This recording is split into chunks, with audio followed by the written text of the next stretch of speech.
ठीक है, पार्टिसिपेंट खुला हुआ है। पर ये जब आएंगे ना तो तुम इनको खुद ही ज्वाइन करते रहना। तुम्हारी आवाज़ भी ठीक है। किसी को भी कोई सवाल हो वो अपना सवाल लिख ले।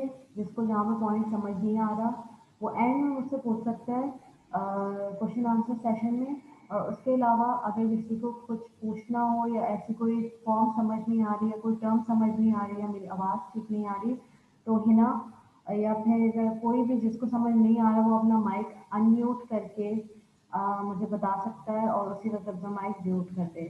अगर मैं आप लोगों से कोई क्वेश्चन पूछती हूँ तो मैं खुद ही यहाँ से नाम उठा लूँगी और मुझे जो भी इंटरेक्शन सेक्शन में अगर कोई क्वेश्चन पूछना होगा तो मैं उसका नाम ले लूँगी स्टूडेंट का और सिर्फ वही अपना माइक अनम्यूट करके मुझे जवाब देगा। ठीक है, यहाँ तक क्लियर होगा सबको। और अब हम अपना टॉपिक स्टार्ट करते हैं। आज का जो हमारा नया टॉपिक है वो इन्वायरमेंट एंड इकोनॉमिक डेवलपमेंट है।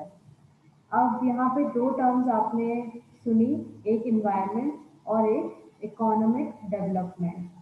पहले हम देखेंगे कि इन्वायरमेंट क्या है। अच्छा जी, इस चैप्टर में हम क्या क्या पढ़ेंगे और क्या नहीं पढ़ेंगे इस चीज़ को मैं आपको डिफाइन कर देती हूँ।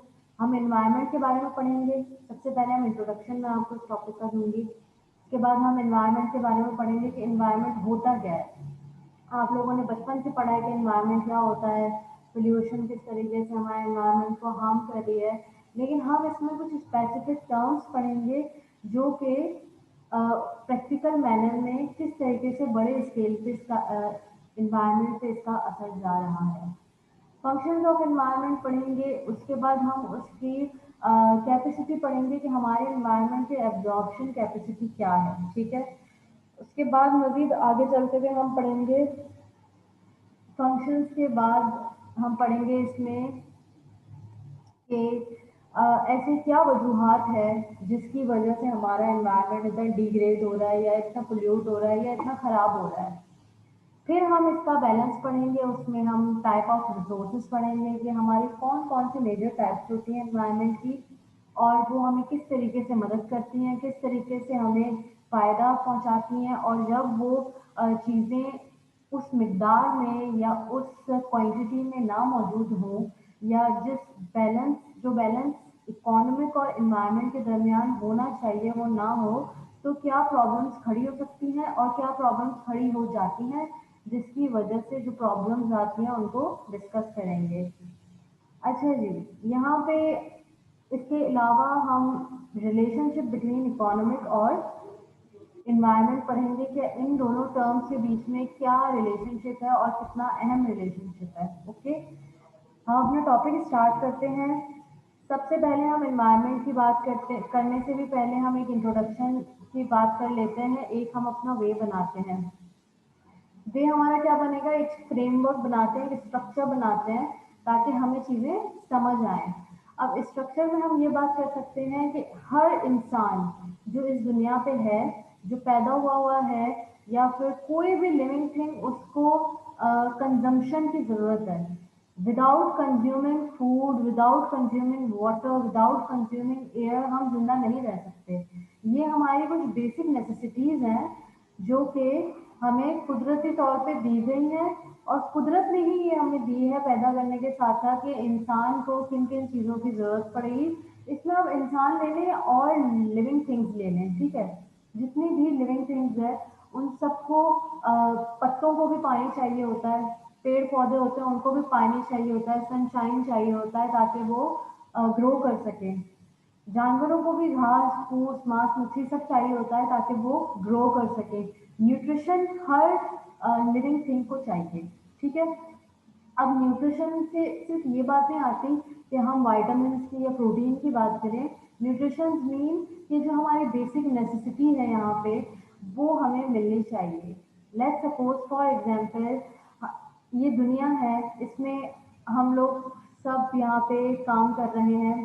काम के साथ हम क्या कर रहे हैं, अर्निंग कर रहे हैं। ठीक है, अर्निंग कर रहे हैं क्योंकि हमें सरवाइव करना है।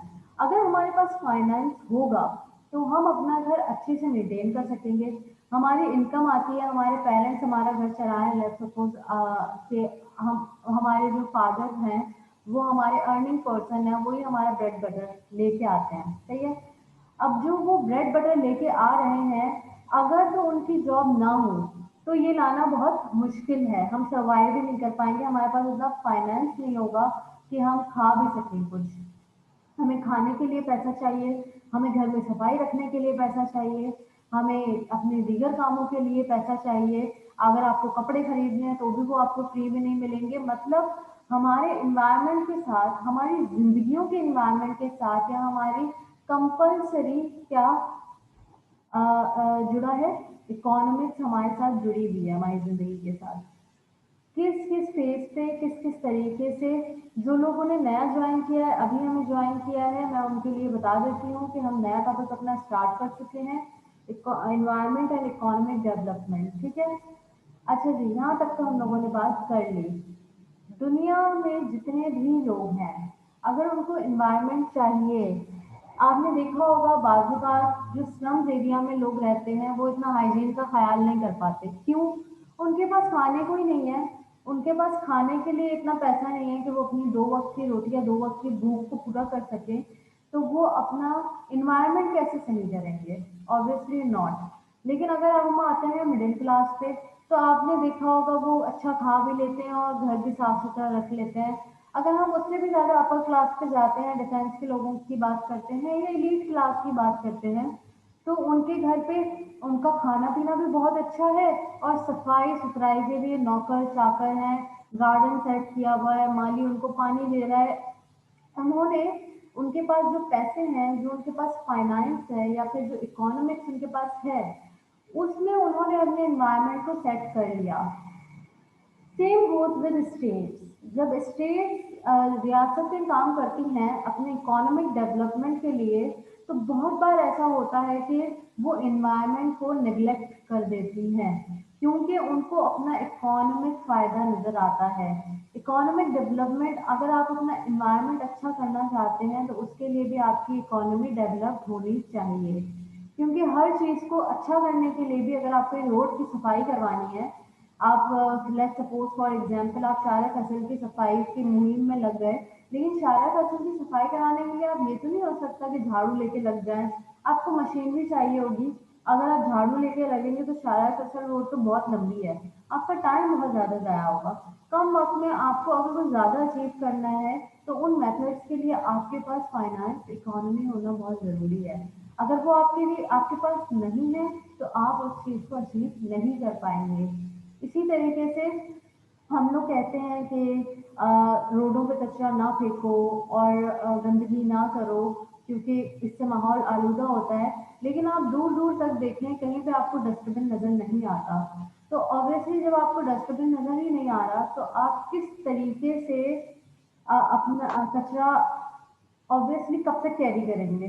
कुछ लोग होते हैं, उनमें मैं भी शामिल हूँ, कि मैं अपना कचरा अपने पास रख लेती हूँ और फिर घर पे जाके, या फिर मुझे अगर रास्ते में डस्टबिन नज़र आ जाए तो मैं उसमें फेंक देती हूँ, वरना मैं घर जाके फेंकती हूँ उसको। लेकिन बहुत से लोग ऐसा नहीं भी करते, कभी कभार मैं भी नहीं कर पाती। हम लोग इतना बिजी शेड्यूल में हैं कि हम किस तरीके से उसको कैरी कर सकें या कितना कैरी करें, एक हेक्टिक रूटीन है, उसमें आप ये छोटी छोटी चीज़ें नहीं देख पाते या इनको नहीं संभल संभाल पाते, ठीक है। अब हम पहले स्टार्ट करते हैं। होप कि आपको यहाँ पे लिंकेज क्लियर हो रहा होगा कि किस तरीके से हमारा एनवायरनमेंट हमारे इकोनॉमी के साथ जुड़ा हुआ है, सही है।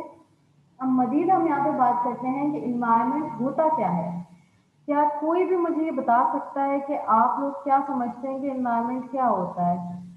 कुंजा, क्या आप मुझे बता सकती हैं कि एनवायरनमेंट क्या है आपकी नज़र में, या आप क्या समझती हैं एनवायरनमेंट को, या किस तरीके से आप एनवायरनमेंट को डिफाइन करती हैं? कुंजा, can you hear me? Kunja Mansoor, Hina,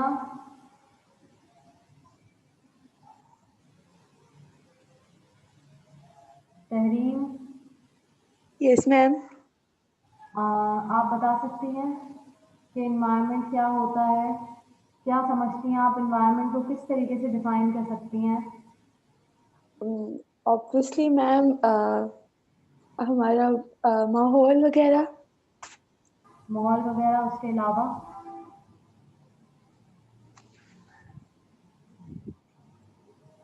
माहौल तो है, इन्वायरमेंट तो है ही माहौल हमारा, कुदरती निज़ाम, लेकिन क्या उसके आगे?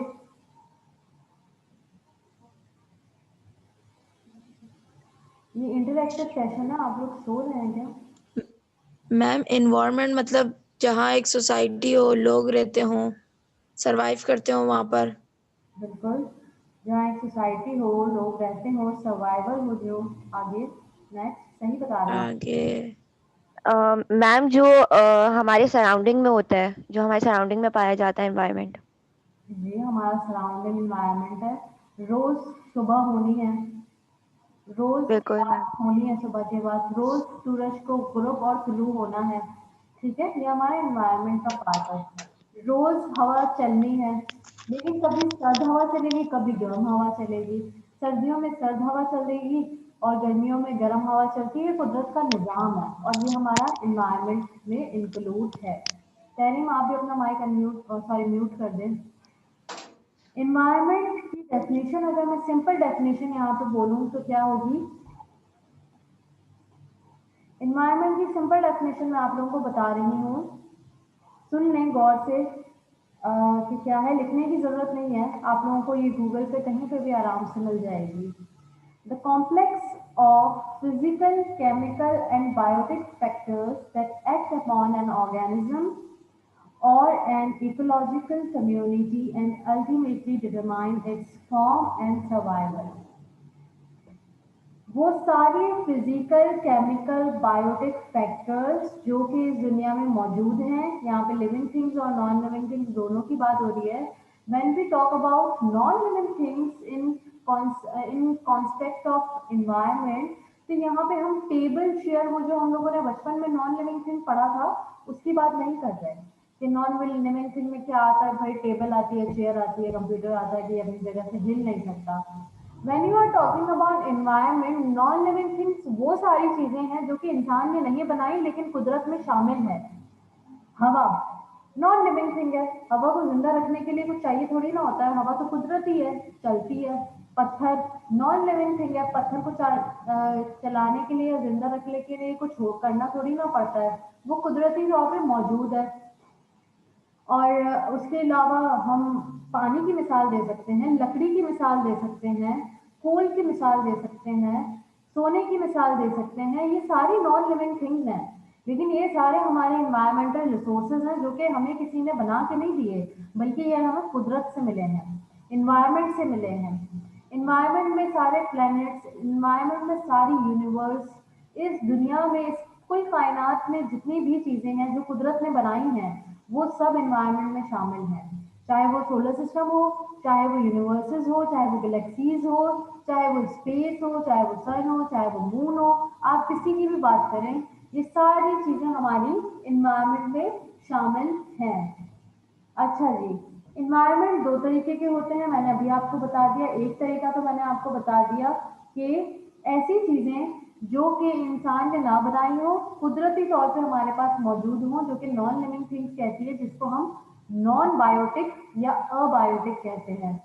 Non biotic, abiotic is the same thing, इसमें कंफ्यूज होने की जरूरत नहीं है।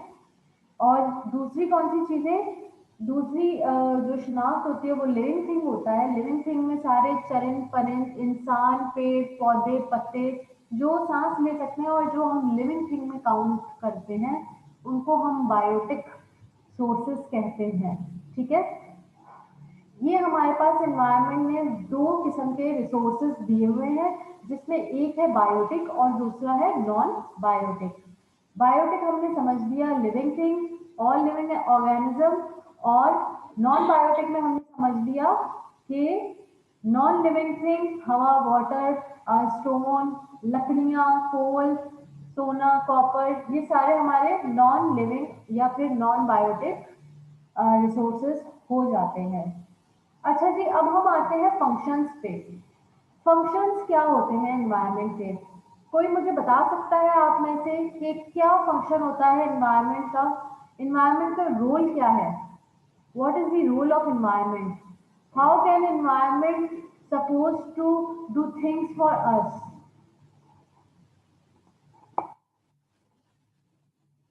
जिसको भी इसका आंसर आ रहा है वो अपना माइक अनम्यूट करके बता सकता है। Anybody? What is the function of? Ma'am मतलब कि सरवाइव किस तरह करना है अपने माहौल में, मतलब अगर ये हवा है तो हवा से मतलब हमें क्या फायदा होना है, हवा से हम सांस ही ले सकते हैं ना, तो यही मतलब एनवायरनमेंट है कि यही इसका फंक्शन है। एनवायरनमेंट से हम जैसे हवा है या फिर नॉन लिविंग थिंग्स हैं, उनसे हम फायदा उठाते हैं, उनके साथ हमारा सर्वाइवल हो चुका है, तो शायद यही मतलब फंक्शन हो सकता है। जी सुमैका, आप क्या कह रही थी? मैम हमें जैसे बेसिक नेसेसिटीज हमें प्रोवाइड करें, और जैसे from tree we can get wood, और उससे फिर हम अपनी चीजें बनाते हैं, तो इस तरीके के हमें चीजें प्रोवाइड करता है to fulfil our basic necessities. बिल्कुल ठीक। और कोई और? हिना, कुंजा, आप लोगों को आवाज आ रही है? आवाज तो आ रही है मामा मैम।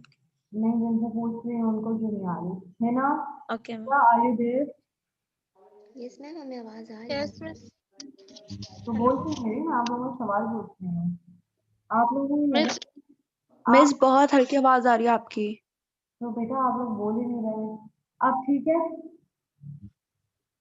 ऐसा लग रहा है आप बहुत दूर बैठी हुई हैं कहीं। नहीं नहीं, मैं यस मैम, ऐसा है, आपकी दूर से आवाज आ रही है। अच्छा ठीक है, अब सही है।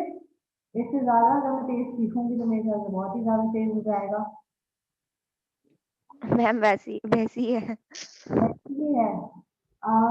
आई गेस अब ठीक आ रही होगी। वो मे भी क्योंकि क्लासरूम में एको है, इस वजह से आपको इस तरीके का फील हो रहा होगा। यस मैम, यही रीजन है। ओके, चलिए जी। फंक्शन में सुमैका ने भी ठीक बताया कि हमारी सराउंडिंग्स में कुछ हमारे रिसोर्सेज जो कि हमारी जिंदगी में काम आती हैं, या फिर सादिया ने बोला कि हवा है वो एक रिसोर्स है और वो हमारे जिंदा रहने के लिए बहुत ज़रूरी है। ये बिल्कुल ठीक कहा, लेकिन इसके अलावा भी इन्वायरमेंट के फंक्शंस हैं। वो फंक्शंस क्या हैं मैं वन बाय वन आपको बताती जाती हूँ, और वन बाय वन आप लोग उनको राइट डाउन भी करते जाएं, क्योंकि कुछ स्पेसिफिक वर्ड्स होते हैं जो कि हमें सीखना या टर्मिनोलॉजीज को यूज करना चाहिए, ताकि उससे ये पता चलेगा कि हम लोगों ने चीज़ों को समझा हुआ है। हम लोगों ने इन्वायरमेंट बचपन में भी पढ़ा है, लेकिन बचपन में हमने पोल्यूशन की नज़र पढ़ा है, हमने ग्लोबल वार्मिंग या ओजोन लेयर की नज़र पढ़ा है, लेकिन अब हम प्रैक्टिकल रिसोर्सेज की बात कर रहे हैं यहाँ पे, और उसको कनेक्ट कर रहे हैं with state and economic development या sustainable development of your state. तो उसमें कुछ टर्मिनोलॉजीज होती हैं जिनको यूज करना बहुत ज़रूरी होता है।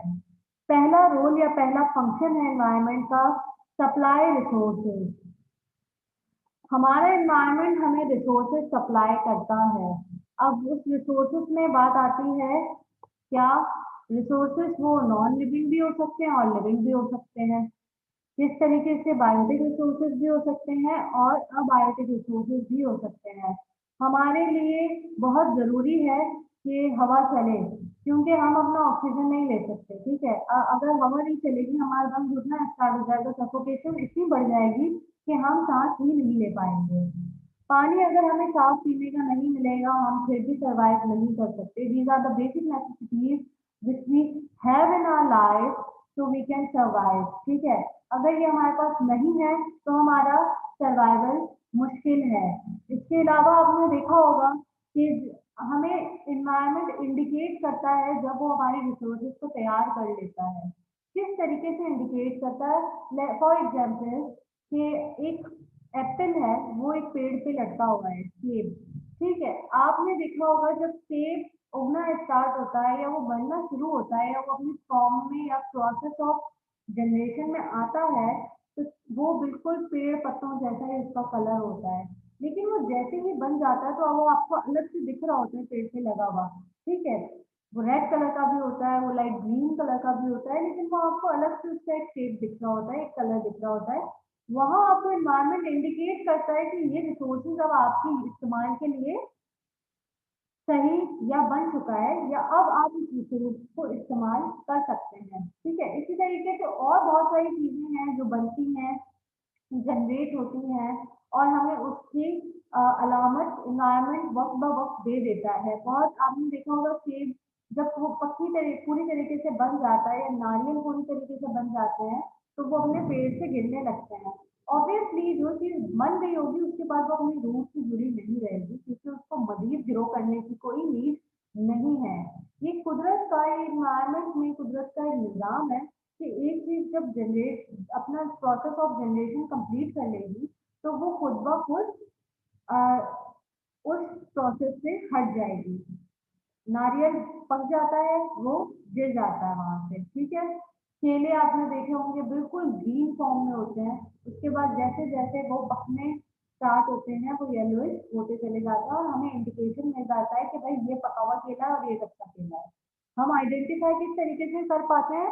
क्योंकि एनवायरनमेंट हमें वो डिफरेंस बताता है, वो डिफरेंस सिखाता है, तभी हम आइडेंटिफाई कर सकते हैं। अगर आप कोई भी कच्चा फ्रूट उठा के खा लें, आप कोई भी कच्ची रिसोर्स आप उठा के खाएँ, आपको ना उसमें टेस्ट मिलेगा, ना आपको कोई स्मेल मिलेगी, ना कुछ दीगर और आपको उसको इस्तेमाल कर सकेंगे। You can not make shake from green banana. आप कच्चे बनाना का तो शेक नहीं बना सकते ऑब्वियसली, वो शेक बनेगा ही नहीं। उल्टा आपकी जो दूसरी रिसोर्सेज़ है दूध, चीनी वो भी ज़ाया होगी, ठीक है? तो यहाँ पे बेसिक ये है कि हमारा सप्लाई रिसोर्सेज कौन करता है? हमें एनवायरनमेंट करता है, उसका सबसे बड़ा फंक्शन और सबसे बड़ा रोल है। अब इसमें सिर्फ लिविंग थिंग्स नहीं आती कि वो हमें फ्रूट्स भी दे रहा है, वो हमें कॉपर भी दे रहा है, वो हमें कोल भी दे रहा है एनर्जी बनाने के लिए, वो हमें ऑयल दे रहा है पेट्रोलियम मसनूआत के लिए, वो हमें हवा प्रोवाइड कर रहा है, वो हमें पानी प्रोवाइड कर रहा है साफ पीने का। ये सारी हमारी रिसोर्सेज हैं जो कि हमें अपनी ज़िंदगी में आगे बढ़ने के लिए या अपनी ज़िंदगी में ग्रो करने के लिए हेल्प करती हैं, ठीक है? यहाँ तक उम्मीद है सबको क्लियर होगा। चलें जी, नेक्स्ट पॉइंट है, जो नेक्स्ट फंक्शन है वो है एब्जॉर्ब वेस्ट।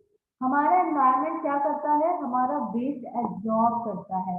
फॉर एग्जाम्पल हम कार्बन डाइऑक्साइड एक्सहेल करते हैं और ऑक्सीजन इनहेल करते हैं, और हम जो कार्बन डाइऑक्साइड CO2 जिसको हम एक्सहेल करते हैं, प्लांट ट्री पौधे और दरख्त उसको इनहेल करते हैं। मतलब जो हमने वेस्ट किया वो हमारे एनवायरनमेंट ने कंज्यूम किया, और जो हमारी कंजम्पशन की रिसोर्सेज होती है वो हमारा एनवायरनमेंट हमें प्रोवाइड करता है, जनरेट करके देता है।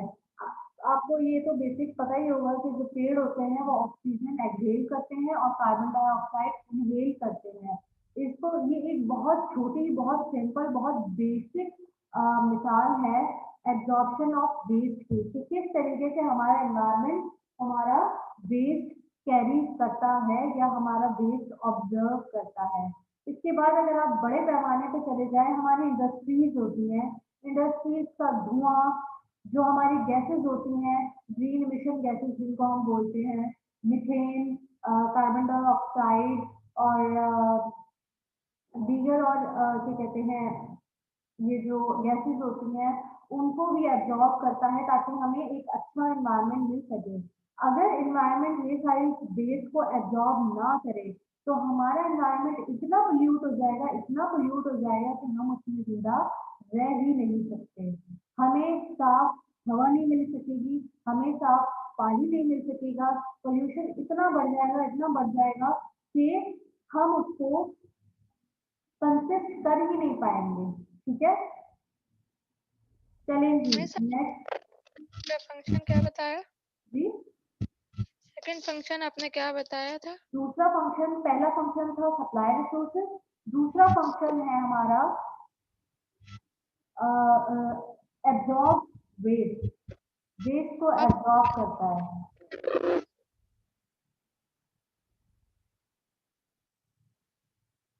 क्लियर हो गया? आपकी आवाज बहुत गूंज सी रही है।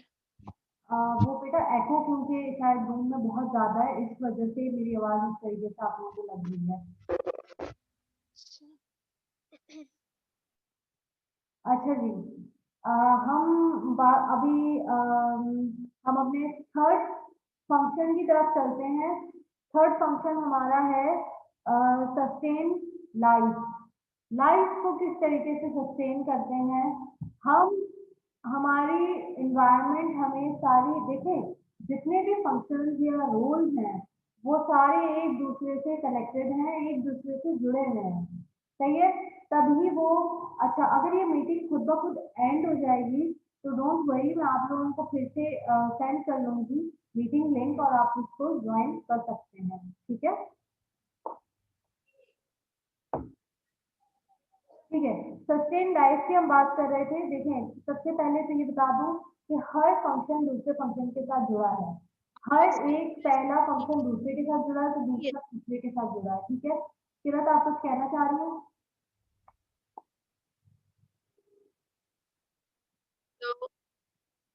ओके, ठीक है। सस्टेन लाइफ, अब सस्टेन लाइफ हमारे पास जब अच्छी, बस आपकी आवाज बीच बीच में ड्रॉप हो रही है, अगर आप स्क्रीन शेयर कर दें तो फिर हमें एक तरीके हो जाएगी। स्क्रीन शेयर की जरूरत नहीं है क्योंकि मैं पीपीटी से नहीं पढ़ा रही हूँ, मैं आप लोगों को इसकी पीपीटी प्रोवाइड कर दूंगी।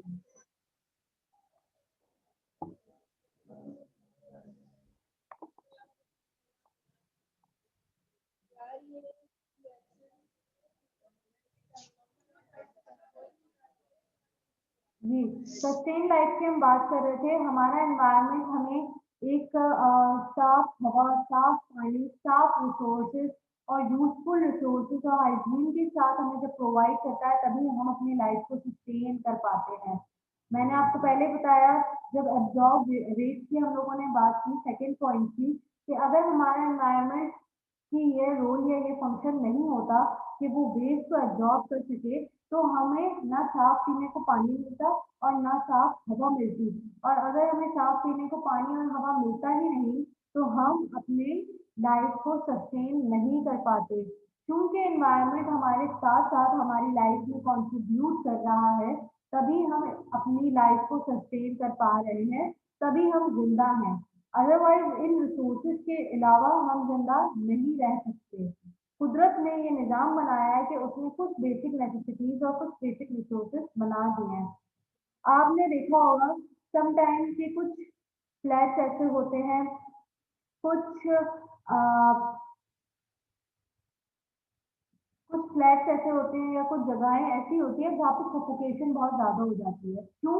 क्योंकि वो इस तरीके से बनाया जाता है कि हवा का रुख पड़ ही नहीं रहा होता और जब हवा नहीं आती तो बहुत ज़्यादा कंजेशन हो जाता है और सफोकेशन फैलने लगती है कि हमसे सांस नहीं ली जा रही होती। तो आप सोचें कि जिस दिन हवा नहीं चलती और बहुत ड्राई मौसम होता है, हवा बिल्कुल बंद होती है, उस दिन बारिश से पहले का जो मौसम होता है कितना खराब हो रहा होता है कि ना हमसे सांस ली जा रही होती है सही से, हमें बहुत ब्रीदिंग इशू हो रहा होता है, बहुत ज़्यादा अजीब फील हो रहा होता है, नौजिया हो रहा होता है। ये सारी चीज़ें तो हमारे लिए हवा कितनी इम्पोर्टेंट है, एयर कितना इम्पोर्टेंट पर्सपेक्टिव है, या फिर हमारे लिए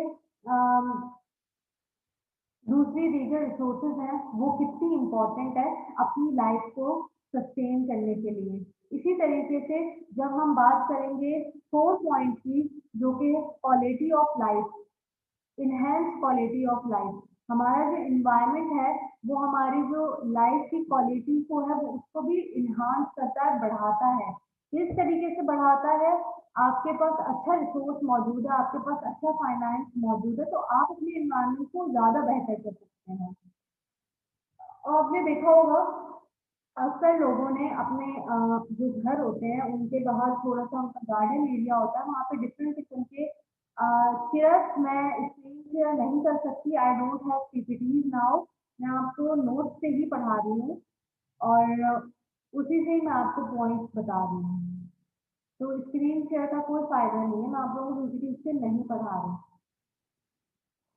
okay, quality, enhance quality of life की मैं आपको एक एग्जांपल दे रही थी कि किस तरीके से लोगों ने अपने गार्डन में गार्डनिंग की हुई होती है, डिफरेंट किस्म के फ्रूट्स, डिफरेंट किस्म की वेजिटेबल्स लगाई हुई होती हैं और उनको गार्डनिंग का आपने देखा होगा उसका लोगों को बड़ा शौक होता है। क्योंकि आपने जो अपने घर में वेजिटेबल्स लगाई है, फ्रूट लगाई है, आपको पता है कि उसमें कोई केमिकल मिक्स नहीं है, प्योरली प्योरली ऑर्गेनिक है, हाइजीनिक है, क्योंकि आपने ही उसको सही संभाला है, आप ही उसके माली हैं, आप ही उसके काश्तकार हैं, जो भी हैं वो आप हैं। आपके हाथ में उसका सारा प्रोसेस ऑफ जनरेशन है, तो आप उससे ज़्यादा कॉन्फिडेंट होते हो कि ये आपके लिए ज़्यादा अच्छा, ज़्यादा प्योर और बहुत ज़्यादा ऑर्गेनिक है, जो भी रिसोर्स आपने लगाया है। अब ये किस पे डिपेंड करता है कि आपके पास इतना एरिया होना चाहिए, सही है। दूसरा किस पे डिपेंड करता है कि आपके पास उस प्रोसेस को कंप्लीट करने के लिए, उस रिसोर्स को, उस प्रोसेस को कंप्लीट करने के लिए इतना फाइनेंस या इतनी इनकम होनी चाहिए कि आप उस पे लगा सको, आप उसको पानी दे सको, आप उस पे खाद डाल सको, या आप उसको अच्छे तरीके से संभाल सको। Time and money is required to do these things, ठीक है। तभी आप क्वालिटी ऑफ लाइफ अपनी एनहांस करते हैं। जो डेवलप्ड कंट्रीज हैं उनका माहौल इतना अच्छा होता है, उनका माहौल इतना साफ सुथरा होता है। आपने देखा कि कहीं पे भी हम आपको स्ट्रीट पे कचरा नहीं नजर आता, गटर ब्लॉकेज नहीं होते, नाले ब्लॉकेज नहीं होता, उनका डंपिंग सिस्टम इतना अच्छा है, उनका वेस्ट डंपिंग सिस्टम इतना अच्छा है कि वहाँ पे कहीं पे भी गंद गलाजत आपको नहीं दिखती। जब आपका एनवायरनमेंट अच्छा होता है तो आपकी हेल्थ अच्छी रहती है, आपकी क्वालिटी ऑफ लाइफ अच्छी होती है। When your quality of life is good or excellent, you can increase your productivity. आप अपनी प्रोडक्टिविटी भी इंक्रीज करते हैं उसी लिहाज से, क्योंकि जब आपका मूड अच्छा होता है तो आप ऑब्वियसली अच्छा काम करते हैं। लेकिन अगर आपका मूड ही, आपका एनवायरनमेंट ही इतना कंजेस्टेड और इतना गंदा है, आप उसमें काम भी नहीं कर पाएंगे, आपको काम करने में भी बड़ी मुश्किलात का सामना करना पड़ेगा, ठीक है। यहाँ पे हमारे जो 4 रोल हैं एनवायरनमेंट के, जो मेजर 4 फंक्शंस एनवायरनमेंट के, वो कंप्लीट होते हैं। जिसमें पहला फंक्शन मैं दोहरा देती हूँ, सप्लाई रिसोर्सेज था। सेकंड फंक्शन था एब्जॉर्ब वेस्ट। थर्ड था सस्टेन लाइफ। और फोर्थ था एनहेंस क्वालिटी ऑफ लिविंग, ठीक है। हमारा जो स्टैंडर्ड ऑफ लिविंग होता है उसको एनहांस करता है, उसको इंक्रीज करता है, उसको और मैम बनाता है। फोर रिपीट कर दें आप। फोर मतलब एनहेंस क्या था? Four quality of life, enhance quality of life, हमारी जो क्वालिटी ऑफ लाइफ है उसको अच्छा करता है। कैसे अच्छा करता है वो मैं बता सकती हूँ।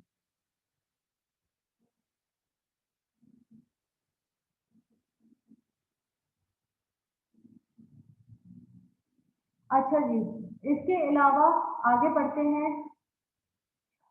फंक्शंस में ही मजीद हम आगे, ये मेजर 4 फंक्शन है इन्वायरमेंट के। अब इसमें इन्वायरमेंट के 2 और मेजर फंक्शंस हैं जिनको आप अलग से लिखें, ठीक है। ये इन्वायरमेंट के आप कह सकते हैं कि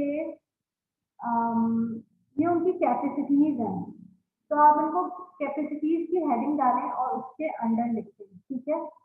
एक कैरिंग कैपेसिटीज होती है, कैरिंग क्या, एक मैं स्पेल कर देती हूँ, CARRY, कैरी करना होता है ना, उसको केयरिंग कैपेसिटी कहते हैं। केयरिंग कैपेसिटी क्या होती है, क्या हम इसको कैपेसिटी को बोल सकते हैं कि कैरिंग कैपेसिटी क्या हो सकती है? वो बता सकता है मुझे कि हम यहाँ पे कैरिंग कैपेसिटी का क्या मकसद है? सादिया, किरण, कोई भी बता सकता है? Sumeka, what is caring capacity?